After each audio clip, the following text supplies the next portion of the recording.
Everyone, welcome to Krishna maths academy.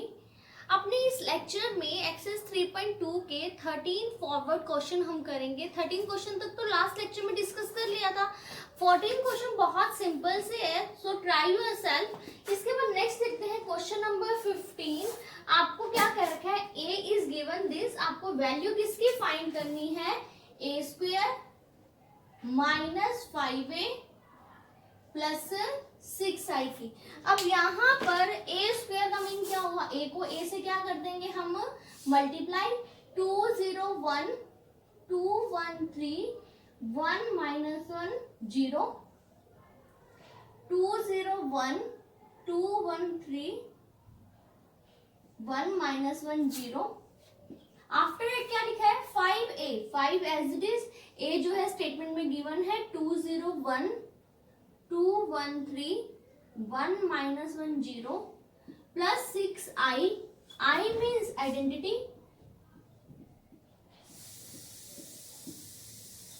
अब कीजिए multiply, first row first column से multiply, तो first element 2 into 2 4, 0 into 2 0, 1 into 1 1। First row next column से 2 into 0 0, 0 into 1 0, 1 into minus 1 minus 1। After first row third column से 2 into 1 2, 0 into 3 0, 1 into 0 0। First row का काम हर किसी column से multiply हो चुका है, इसलिए फर्स्ट रो का काम फिनिश। अब टर्म किसकी आएगी, second row 2 into 2 4, 1 into 2 2, 3 into 1 3।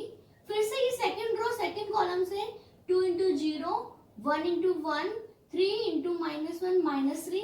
अब ये वाली रो नेक्स्ट कॉलम से 2 into 1 2, 1 into 3 3, 3 into 0 क्या आ जाएगा आपके पास 0।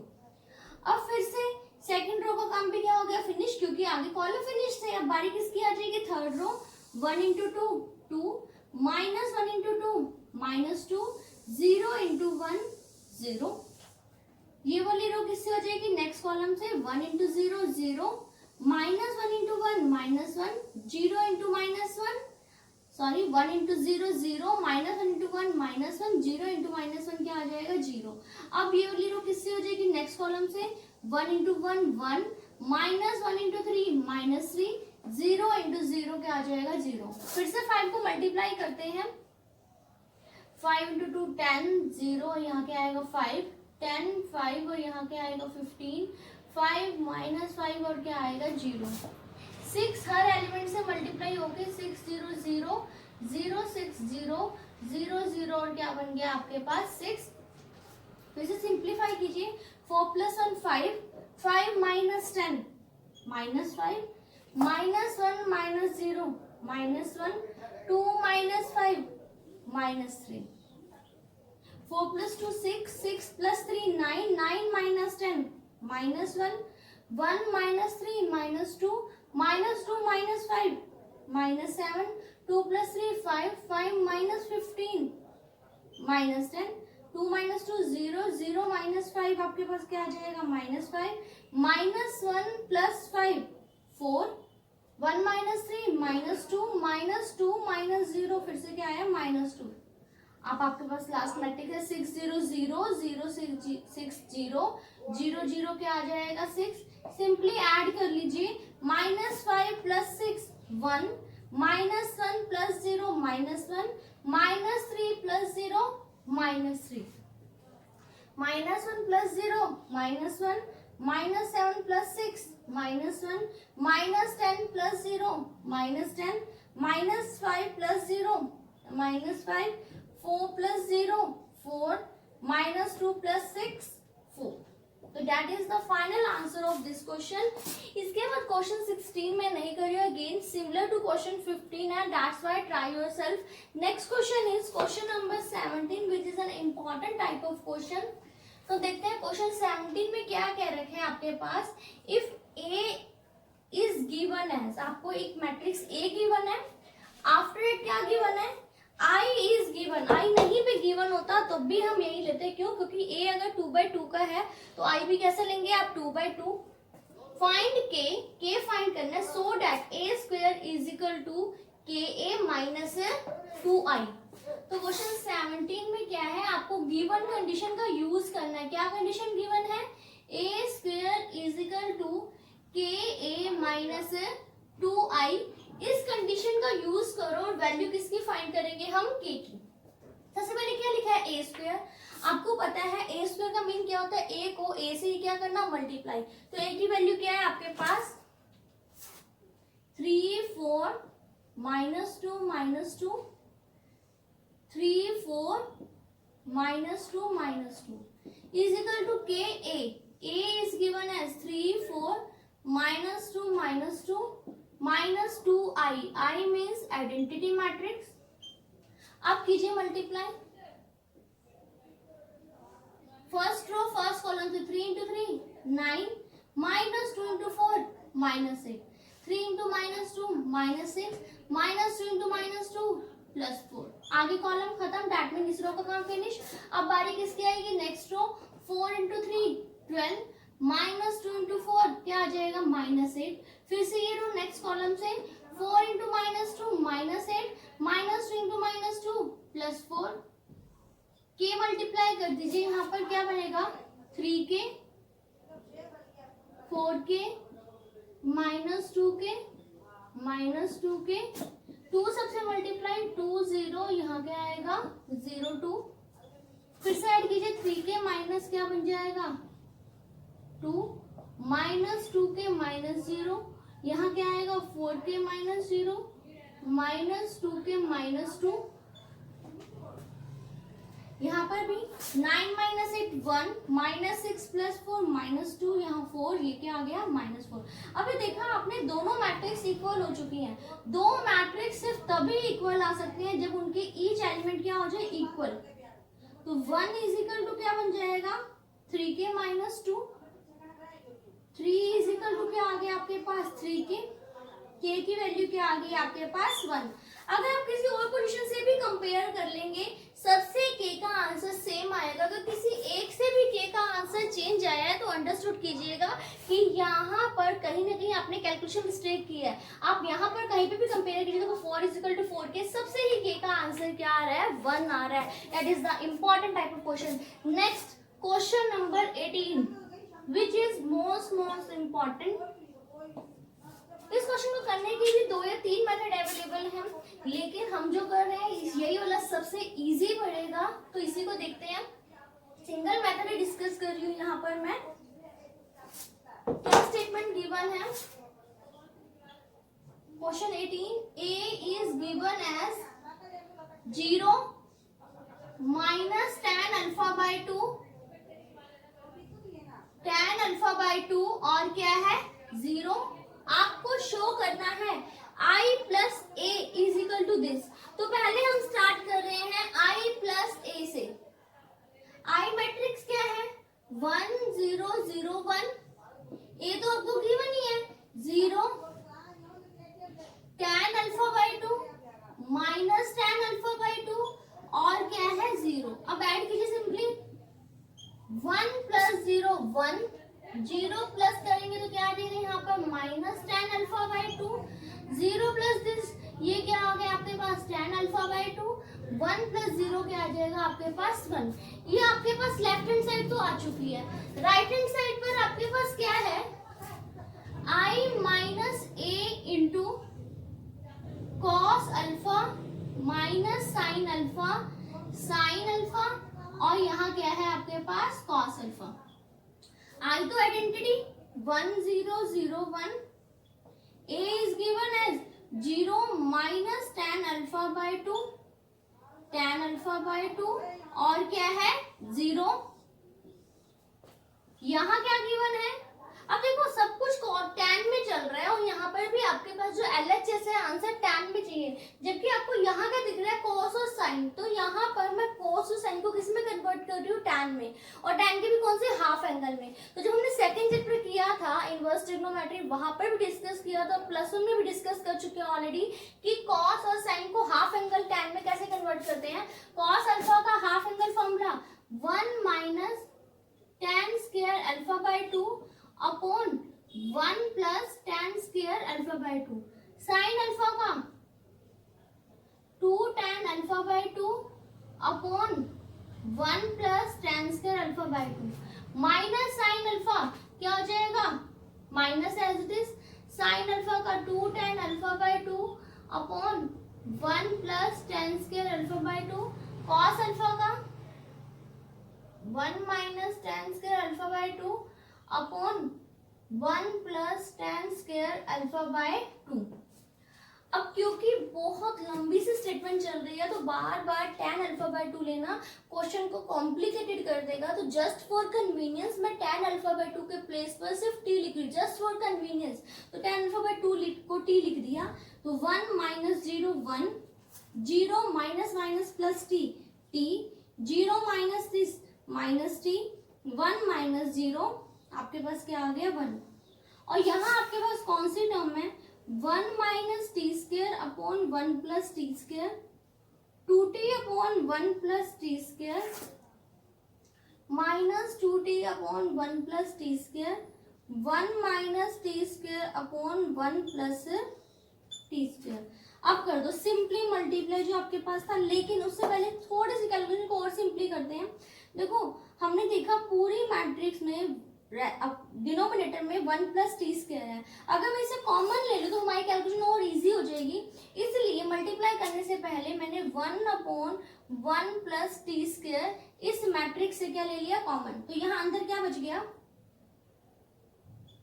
1 टी माइनस टी 1, और यहाँ क्या बचेगा 1 minus T square 2t minus 2t और 1 minus T square.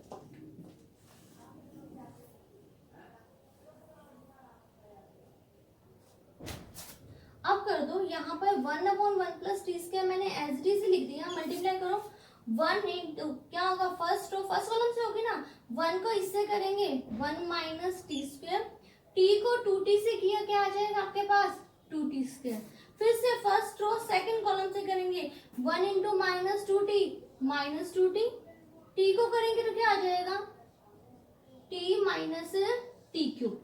Further column खत्म, यानी इस रो का काम फिनिश। बारी किसकी आ जाएगी next row, minus T into 1 minus T को माइनस टी स्क्वायर से करेंगे क्या आ जाएगा प्लस टी क्यूब। 1 इंटू में 2t क्या आ गया आपके पास यहाँ 2t, फिर से ये वाली रो नेक्स्ट कॉलम से minus T into minus 2t plus 2t square, 1 से करेंगे 1 माइनस क्या आएगा टी स्क्वायर।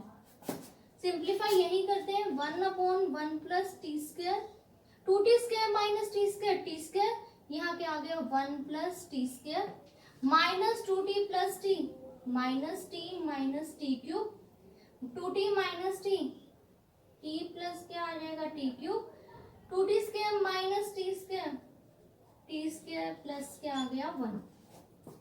और फिर से इसको जब इससे मल्टीप्लाई करेंगे 1, इसको जब इससे करेंगे देखो यहाँ जो मल्टीप्लाई कर रहे थे पहले माइनस टी कॉमन, अंदर क्या बचेगा 1 प्लस टी स्क्वायर, तो जब हमने इसको मल्टीप्लाई किया तो यहाँ सिर्फ क्या आ गया आपके पास माइनस टी, यहाँ से भी टी कॉमन तो सिर्फ क्या बच जाएगा आपके पास, एक बार थोड़ा सा मैं कैलकुलेशन करके दिखा देती हूँ यहीं पर, ये आपके पास सबसे पहले क्या होगा 1 प्लस टी स्क्वायर, इससे मल्टीप्लाई हो गया 1, यहाँ से minus T common 1 plus T square और अपॉन में भी क्या आया 1 प्लस टी स्क्वायर, यहाँ से t common 1 plus T square upon क्या आ जाएगा 1 प्लस टी स्क्वायर, यहाँ पर भी क्या हो गया 1, ये टर्म्स क्या होगी कैंसिल आउट, तो आपका आंसर क्या आएगा 1 माइनस टी और क्या आ गया 1, t था कि आपके पास tan अल्फा बाय 2, तो आप आंसर कंपेयर कर सकते हैं 1 minus tan alpha by 2 tan alpha by 2 और 1। This is the end of the question 18 which is the most important guys, है इजी वन, हार्ड नहीं है। पहले LHS के लिए जस्ट i प्लस a किया, आपके पास सिंपली ऐड करके आ चुका है। जब RHS में i माइनस a किया तो हमने देखा यहाँ तो कॉस और साइन है, जबकि आंसर में tan अल्फा अल्फा/2 चाहिए, तो दैट्स वाई हमने कॉस और साइन को टैन में कन्वर्ट कर दिया। हर जगह क्या कर दिया, इसके हाफ एंगल फॉर्मूला टैन में कन्वर्ट, हाफ एंगल में ही करना है क्योंकि यहाँ पर हाफ एंगल फॉर्मूला चाहिए, तो हाफ एंगल में कन्वर्ट किया। अब फिर से देखा कि अगर मैं बाबा टैन अल्फा/2 लिखूंगी हमें थोड़ा क्वेश्चन कॉम्प्लिकेटेड पड़ जाएगा, तो इसलिए टैन अल्फा/2 को क्या पुट कर दिया हमने t, और इसके बाद 1/1 प्लस टी स्क्वायर इस वाली मैट्रिक्स से कॉमन लिया, कहीं पे भी लिख दो, यहाँ लिख दो चाहे यहाँ लिख दो चाहे यहाँ लिख दो, मल्टीप्लाई कांस्टेंट है कहीं पे भी लिख सकते हैं आप। इसके बाद सिंपल मल्टीप्लाई हो रहा है और आपके पास सिंपल, इसके बाद मल्टीप्लाई ये टाइम अंदर जाके मल्टीप्लाई करते तो आपके पास आंसर आ चुका है। नेक्स्ट देखते हैं question number 19 and 20 which are again most question number 21 and 22 which are again most important questions.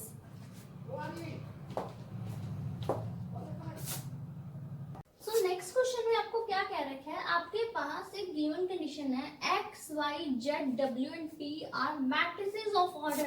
आपके पास ऑर्डर है, x का ऑर्डर क्या गिवन है 2/n, y का ऑर्डर क्या है 3/k, z का ऑर्डर 2/p, w का ऑर्डर क्या गिवन है n/3 एंड p का ऑर्डर क्या गिवन है p/k। अब आपको क्या कहता है, restriction on n, k and p find करो so that py plus wy will be defined as. कहता है py प्लस wy पॉसिबल है। सबसे पहले देखते देखो p भी मैट्रिक्स है y भी मैट्रिक्स है, दोनों मैट्रिक्स का मल्टीपल डिफाइन कर रखा है, यानी p और y का मल्टीप्लाई पॉसिबल है। देखते हैं p का ऑर्डर क्या था p इंटू k, y का ऑर्डर क्या था 3 इंटू k। तो हमें पता है कि मल्टीप्लाई की नेसेसरी कंडीशन क्या होती है, ये दोनों टर्म क्या होनी चाहिए इक्वल, दैट मीन इससे कंफर्म्ड हो गया k इज इक्वल टू क्या आएगा 3, ये तो हो गया। इसके बाद w और y का भी देखो, w का ऑर्डर क्या है n/3, y का ऑर्डर क्या है 3/k। ओके, न्यू ऑर्डर 3 और 3 तो ऑलरेडी इक्वल है, अब जब हम w और y को मल्टीप्लाई करेंगे न्यू ऑर्डर क्या बनेगा यहाँ से n/k, यहाँ से जब p और y को मल्टीप्लाई किया न्यू ऑर्डर क्या बनेगा p/k। अब जब आप देखो ये भी p/k n/k बन चुका है और मैंने यहाँ देखो प्लस का साइन है, यानी कि देखो ये मैट्रिक्स बनी, ये एक मैट्रिक्स है, इन दोनों मैट्रिक्स का एडिशन उसने बोल रखा है, स्पेशली डिफाइंड है, यानी इन दोनों का एडिशन पॉसिबल है। एज यू नो एडिशन की नेसेसरी कंडीशन क्या होती है कि दोनों मैट्रिसेस का ऑर्डर क्या होना चाहिए सेम होना चाहिए, दैट मीन ये k तो ऑलरेडी इक्वल है, तो क्या चीज सेम होनी चाहिए थी, ये p और n क्या होना चाहिए था इक्वल। एक बार फिर से देखा, हमें सारे मैट्रिसेस के ऑर्डर दे रखे थे, py प्लस wy क्या कह रखा है विल बी डिफाइंड, क्योंकि क्या रखा है py प्लस wy डिफाइन करने का क्या मतलब है कि ये पॉसिबल है। तो पहले देखा p भी एक मैट्रिक्स है y भी मैट्रिक्स है, ये दोनों मैट्रिक्स के ऑर्डर हमने लिखे। अब मैट्रिक्स दोनों मल्टीप्लाई हो रहे हैं, दोनों मैट्रिसेस के मल्टीप्लाई की नेसेसरी कंडीशन क्या होनी चाहिए, ये बीच के दोनों सेम होनी चाहिए, k must be equal to क्या होना चाहिए था 3 होना चाहिए था, तो इससे k का आंसर तो क्या मिल गया 3 मिल गया। नेक्स्ट न्यू मैट्रिक्स क्या बनेगी p/k, इसके बाद wy का क्या न्यू मैट्रिक्स क्या बन जाएगी n/k। अब ये p/k बन चुकी है, ये आपके पास n/k बन चुकी है, दोनों मैट्रिसेस को आपने क्या करना है ऐड करना है।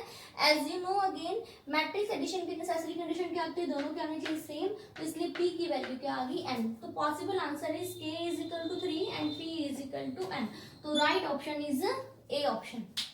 नेक्स्ट देखते हैं क्वेश्चन नंबर 22,